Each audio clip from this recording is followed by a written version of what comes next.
ప్రభుత్వం తరపున వీరగంధం రాజేంద్ర ప్రసాద్, వంశీ తరపున పొన్నవోలు సుధాకర్ రెడ్డి వాదనలు వినిపించారు. అర్ధరాత్రి 2:30 వరకు ఇరుపక్షాల వాదనలు కొనసాగాయి. ఇరుపక్షాల వాదనలు విన్న న్యాయమూర్తి రామ్మోహన్ ప్రాసిక్యూషన్ వాదనలతో ఏకీభవిస్తూ ముగ్గురికి 14 రోజుల రిమాండ్ విధించారు.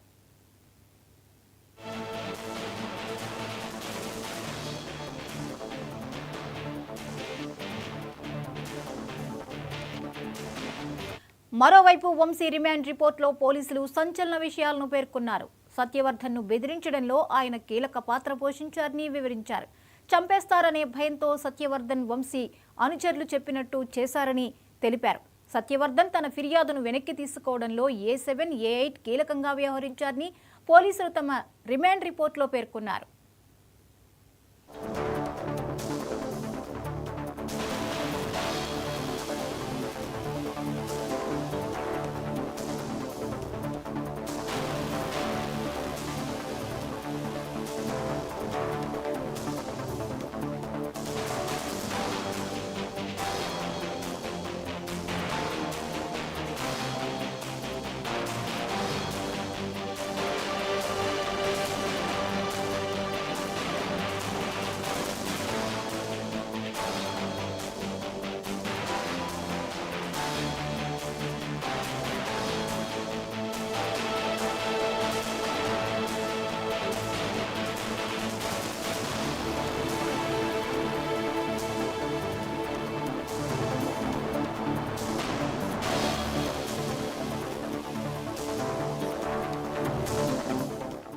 ఈ అంశంపై మరిన్ని అప్డేట్స్ ని ఏపీ స్పెషల్ కరెస్పాండెంట్ సాంబశివరావు అందిస్తారు. సాంబశివరావు, చెప్పండి, వల్లభనేని వంశీకి రిమాండ్ విధించినట్లుగా తెలుస్తోంది, వివరాలేంటి? జ్యోతి, మనం చూసుకున్నట్లయితే కనుక గన్నవరం వైసీపీ నేతగా మాజీ ఎమ్మెల్యే అయినటువంటి వంశీకి విజయవాడ కోర్టు అయితే 14 రోజులు రిమాండ్ విధించినటువంటి పరిస్థితి. ఆయనతో పాటు ఈ కేసులో నిందితులుగా ఉన్నటువంటి లక్ష్మీపతి, కృష్ణప్రసాద్ కూడా న్యాయమూర్తి 14 రోజుల పాటు రిమాండ్ విధించినటువంటి పరిస్థితి. వంశీని అయితే హైదరాబాద్ లో అరెస్ట్ చేసినటువంటి పోలీసులు గురువారం రాత్రి విజయవాడ కోర్టులో అయితే హాజరుపరచగా ప్రభుత్వం తరపున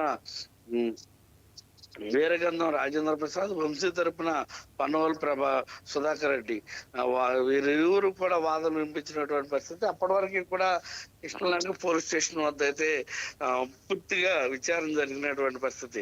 సుమారు నిన్న మధ్యాహ్నం నుంచి కూడా మనం చూసుకున్నట్లయితే కనుక వంశీని కృష్ణలంక పోలీస్ స్టేషన్ లో విచారణ చేసినటువంటి పోలీసులు రాత్రి సమయంలో అక్కడికి 9 తర్వాత ఆయన్ని బయట తీసుకురావడం జరిగింది. తదనంతర క్రమంలో ఆయన వైద్య పరీక్షల నిమిత్తం ఆసుపత్రికి తీసుకెళ్లడం జరిగింది.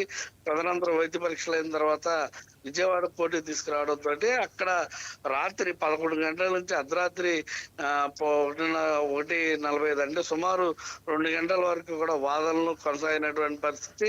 ఈ వాదనలు కొనసాగకపోవడంతో న్యాయమూర్తి అదనంగా మరో గంట, అంటే సుమారు 3 గంటల వరకు, తెల్లవారుజామున 3 గంటల వరకు కూడా ఇరువురి వాదనలు విన్నటువంటి న్యాయస్థానం అనంతరం ముగ్గురికి కూడా 14 రోజుల చొప్పున రిమాండ్ విధించడం. మరోవైపు వంశీ రిమాండ్ రిపోర్ట్ లో పోలీసులు కీలకంగా, అంటే మనం చూసుకున్నట్లయితే కీలక అంశాలను కూడా వెల్లడిస్తున్నటువంటి పరిస్థితి.